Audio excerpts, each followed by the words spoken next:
Welcome back to the channel. I appreciate you all for rocking with me, and I may not be able to repay you with today's content, but I promise you I will try. Today I want to get into the entire ordeal with social media influencer cjsocool and social media influencer CJ on 32's beef. I was hoping that these guys would make amends, man, because I'm a fan of both of them. They both were able to get it out of the mud and establish themselves and become multi-millionaires, right? I always respect that. I'm always going to pay homage. And again, I was hoping that these guys were able to make amends. But that doesn't seem to be the case, man. It looks like the situation is taking another turn for the worse. There's been a lot of back and forth between cjsocool and CJ on 32's, and there's even been some threats between the two. Now these guys were really, really good friends, right? CJ on 32's decided to take to the internet and air out a lot of the different things that had taken place when he was around cjsocool. And he's basically said that cjsocool was getting exploited. There was a lot of people taking advantage of cjsocool. And sometimes, man, the lesson, the price of learning the lesson is getting played. And I don't want that I wouldn't want that for anybody. I would hope that we can all, develop the relationships where consistent learning can take place. I try to tell my kids, and the people that I love the most, that in this world, what we don't know will be used against us. In most instances, man. Sometimes we can skate by and get by being ignorant or being naive, but that's rarely the case. So what we don't know in this world will be used against us, and that seemed to be the case with cjsocool. I watched a couple of his videos, man, and I heard he aired out his grievances. And one of the things that stood out to me is cjsocool talking about him dealing with depression. Now, depression is a tricky thing. There's a multitude of different things that can bring about depression. Vitamin deficiency, lack of sleep, stress, just having bad thoughts. A lot of different things, man, could really create or put you in a place of feeling depressed. For most people, man, it's a thinking thing, right? It's a bad way of using the mind, I believe. But he talked about dealing with depression, and the social media is clowning on him right now for him turning in his jury, and he decided to take to the internet in his defense and explain why he had to turn in his jury.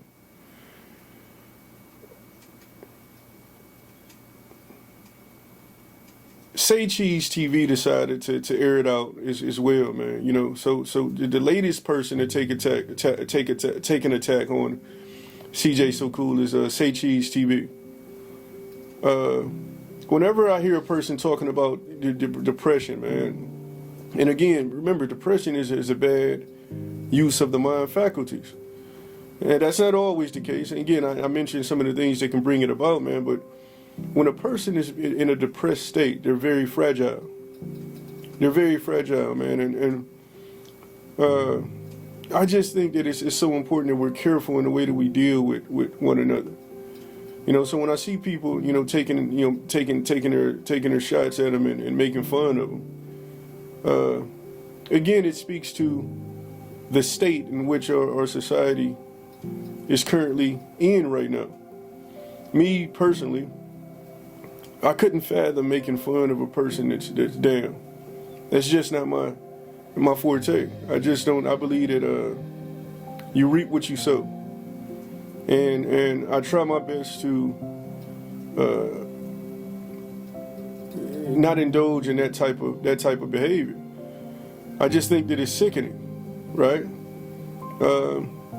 And again, man, things just keep taking a turn for the worse for CJ. Now look. I'm sure that CJ played a role in some of the things that have taken place. I'm sure of it, man. Like you said, I don't keep up with him to the degree that a whole lot of other people did. My kids used to watch him, and I caught a couple episodes, and I know that he was raised by his grandmother, and I was too. So I always really respected the guy. You come up, with your grandmother, and you're able to defy the odds and really make something of yourself, man. I think that's worthy of being praised, right? But I don't like all of the slander, man. I don't like all of the bickering. And I think that it's important that we hold these young brothers accountable, not in the way that we're shunning them and making fun of them and demonizing them. But I think it's important that we talk about the situation itself without, again, demonizing the individuals involved, right? So when I look at the situation, right, it's not, and again, there's been threats that has been made. It's not that type of situation. It's really not that type of situation. You have an enormous brand, and I know that drama sells. So it's not like they're going to destroy their brands because of drama. And drama seems to sell in today's social media. So I'm not going to say that, man. But there's always a chance that it can destroy your brand. But once a beef starts, man, there's no telling how that beef is really going to play out. Once it starts, it's rolling, man. It's hard to really slow it down. Both of these guys, man, from my understanding, are older than 35. They're 30. I think CJ is 35, 36 years old, and I'm not sure how old CJ on 32's is, but I think he's a little older than cjsocool. So when I look at this situation, man, and I ask myself, man, what is it that's needed for these brothers to be able to work out this difference? What's missing that's stopping them from being able to diffuse the situation? What's hindering them from calling truce? See, in our culture, man, if you wave the red flag, people deem you to be weak. But the person who waved the red flag, and there's no deceit behind the waving of the red flag, because you got some people that will wave the red flag, man, and it's all a part of their overall strategy. It's deceptive. But when you wave the red flag, man, it's a showing of strength. It's not hard to beef, man. It's not hard to cave into your emotions and not regulate yourself and respond to people with hostility. That's the easiest thing to do. But it is difficult, man, to be able to, again, pull yourself together, examine the situation, and respond to it accordingly. It's extremely difficult. Again, you're both the sculpture and the sculpture. You're working on yourself. You're taming yourself. You're domesticating yourself, right? You take a lion, man, you train it up from a cub to act in the circus. There's an enormous amount of domestication that goes into training that dangerous cat. You have to tame that cat. And we have to be able to do the same things to ourselves. Always training ourselves to figure out how to respond to situations in a way in which it's in our best interest. Again, the easiest to escape is to, fall victim to our emotions and allow our emotions to carry us. It almost always ends bad for us when we allow that to be the case. So, again, you got these two brothers, man. It's not really that serious. What is it that's missing that's enabling them from working out their differences? They never had to make it to the internet. And I would say, man, it could be difficult. Within the culture when, certain things exist. cjsocool, he's going through hardships right now. So I'm sure that creates errors in the communication because everybody don't deal with struggle the same way. But CJ on 32's, I listen to him talk, man, and it's like he really knows cjsocool. CJ on 32 seemed to be a very bright guy. So I understand, from my understanding, he knows cjsocool through and through. He understands his flaws. Now, the advice that I would give to CJ on 32's, man, you seem to be a very gifted brother, is that you have to be able to hold your peace, man. I understand that you have a brand, you know what I mean? And when CJ So Cool came out and said that he made you, you felt the need to respond back. But sometimes, man, you just got to let the dog bark. Sometimes you just got to let the dog bark, man, especially if you have the gift that you have, you being able to see into people the way that you can. When you can see into people the way that you can, you tend to not take things personal. You understand? So certain things just doesn't get a response. Man, that takes a lot of hard work and dedication to be able to do. To be attacked and have the ability to attack a person back and cripple them is very tempting. But I think that, man, we need to train within ourselves the ability to be able to give grace, man. God didn't give us the ability to be able to see into people, to not really see into people and use it as a gift, or use it as a way of service. That's the reason why God gave us that gift, man, to be able to serve other people, not to be able to exploit and take advantage of folks. And that's not even the least of it, man. It's just like, I think Royalty's daughter came out. I think her name is Jalisa. What is it? Jalea, if I'm not mistaken.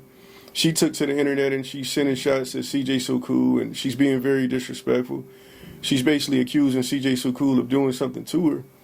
Now, I know that CJ So Cool attended a court date a little while ago, a couple days ago, a couple weeks ago, or something like that, and he was granted some form of custody or visitation with his 2 kids, right?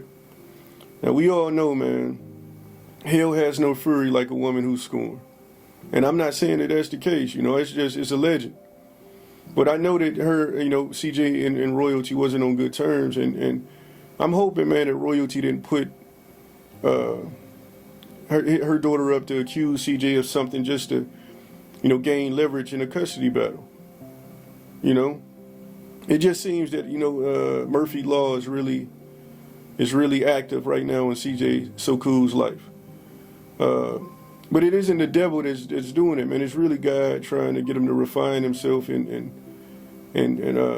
really purge out the impurities. That's why we struggle, man. When we struggle, it's really God trying to get us to purge out the things about ourselves that no longer serves us. And it's all about the perspective, man. And I hope that he take it that way. I hope that he look at all that was going on and all that's taking place, and he really evaluates, how he got into the situation that he's in, and he come back a whole lot stronger, right? He supposedly sold his channel, and they clowning him about that. But again, man, I never take delight in watching a person fall. That's just not my thing, man. I couldn't fathom it, man. What I mean? When you've been through as much as I've been through in life, like I don't wish what I've been through on nobody. I mean, I'm serious, right? So, again, man, I hope that his bounce back is swift and miraculous. I really do. And I hope that the other adults that's involved in this situation, man, could really get out of their feelings and act like adults. It doesn't serve the kids at all when you have adults acting like school-age kids. Because it's training pettiness into the kids. They're always watching, they're always listening, and I'm gonna tell you, man. I've made mistakes in my life. I've said things at times that I shouldn't have said them. I've done things at times that I shouldn't have done them. And it's taken me time, man, to really evaluate me, totally, to be able to, again, man, really straighten myself up. So I'm not speaking from a place of perfection, man. I'm speaking as a flawed man. We have to be able to hold ourselves accountable, man, and hold ourselves together and try to be adults to the best of our ability while we're leading these young people. Whether they're in the next room or they're standing in the room with us, man, and they're pretending to be distracted by something else, they're always paying attention to us. What really rubbed me the wrong way about this entire situation, man, like I listened to the stories of people taking CJ up top, I really got frustrated with the bandman Kevo's response. But for him to come out and clown on CJ, so the way that he did, he said, he said something along the lines, "You're making excuses on why you had to turn your chain in, and next you're going to be talking about why you're in a shelter." And I just think that's dirty. Again, a brother's talking about being depressed. You let him heal, man. You let him recover.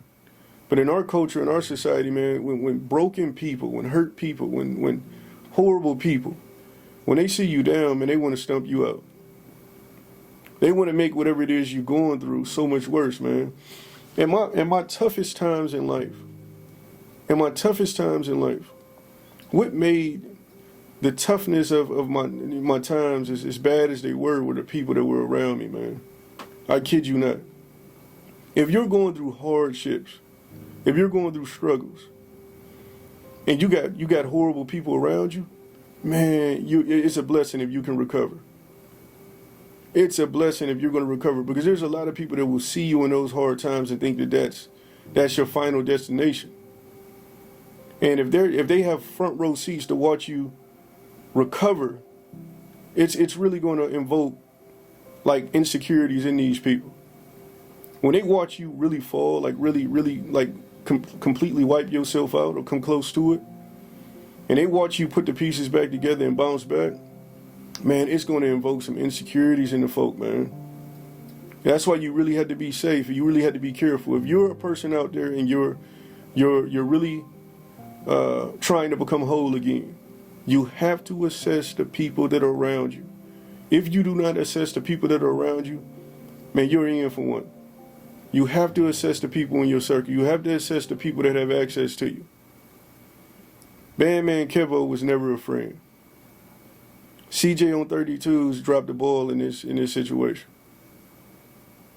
We got to get better at dealing with each other, man. Like I'm telling you, we're doing like we pay homage and we show respect to people for being reckless.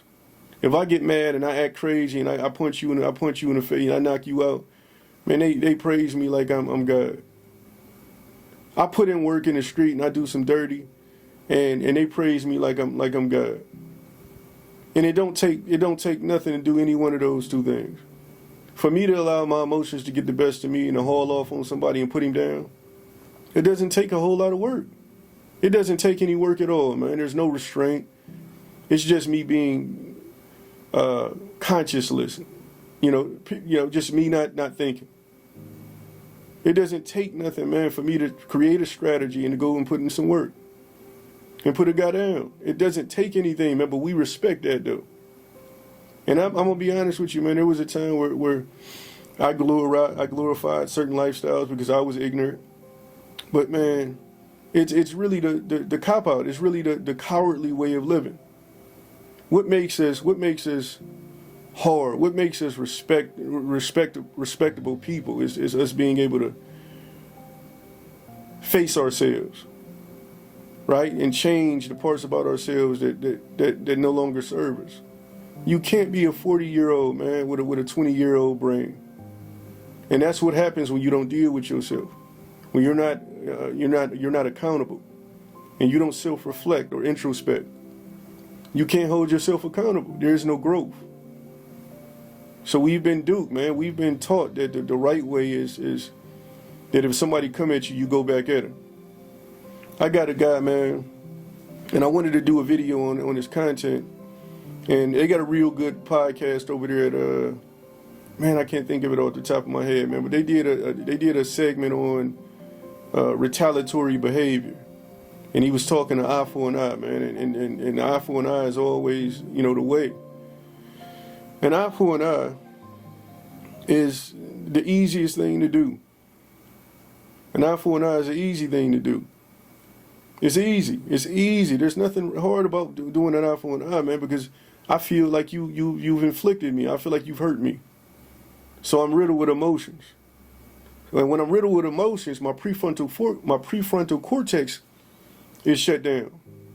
So if my prefrontal cortex is shut down, or it's not operating at anywhere close to its full capacity, I'm not thinking right.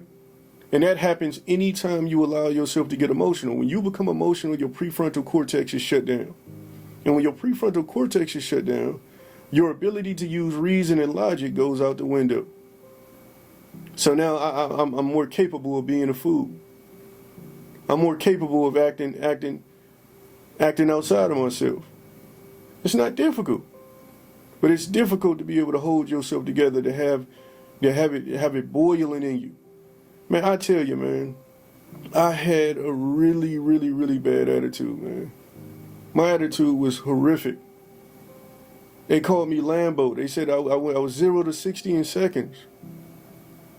And the work that I've put in and I continue to put in, man, has been an enormous amount of time and energy. And I would say, man, that there's nothing worth more than working on yourself, than committing to working on yourself. It's the best thing that you could ever commit to. Having that devotion to yourself, man, makes you a superhero.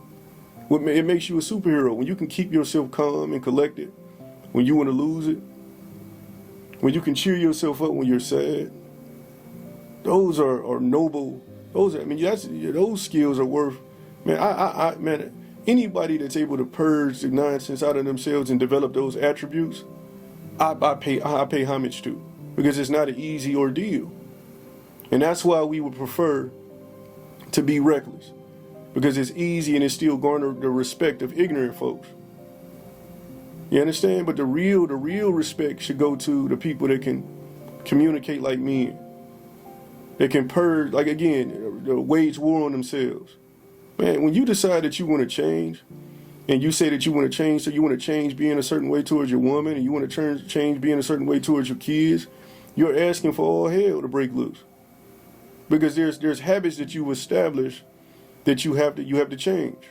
And in order to change those, it takes a strong commitment and desire to work at it day after day, week after week, month after month, year after year.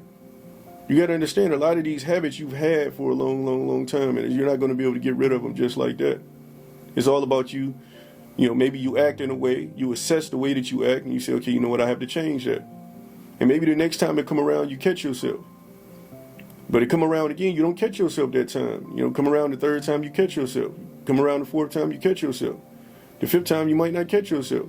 But see, you set a standard for yourself. So you'll catch yourself every time you acting out of pocket. And what do? You correct it. You wage war on yourself. That's who we need. We need that badly, man. And again, it's not for the faint at heart. It's right out brutal, man, especially if you come from the trenches. Especially if you come from environments where nothing was invested in you. Man, I'm talking about you're really asking for it. It's a tough experience, man. It's really tough. But I think that's something that we desperately need, man. I don't like that royalty allowed her daughter to get out of pocket. She really need to check that, right? They got too much to lose, yo. And for the people that's taking shots at cjsocool, man, come on, man. Come on. We got so much going on right now. I want my kids to grow up in a world where if you see them struggling, a stranger see them struggling, they're willing to lend a hand and it's genuine. They're sincere. It's not you scratch my back, I scratch your back. That's the type of world that we want to bring about. This nonsense, man, it got to stop. And man, Kevo, man, I would love to sit down and have a conversation with him. I really would. I'm interested to hear what y'all got to say about this topic. If you know anything about the specifics of the situation, man, please elaborate in the comment section. I started full. I'm empty for now. I love y'all. I'll catch y'all next time.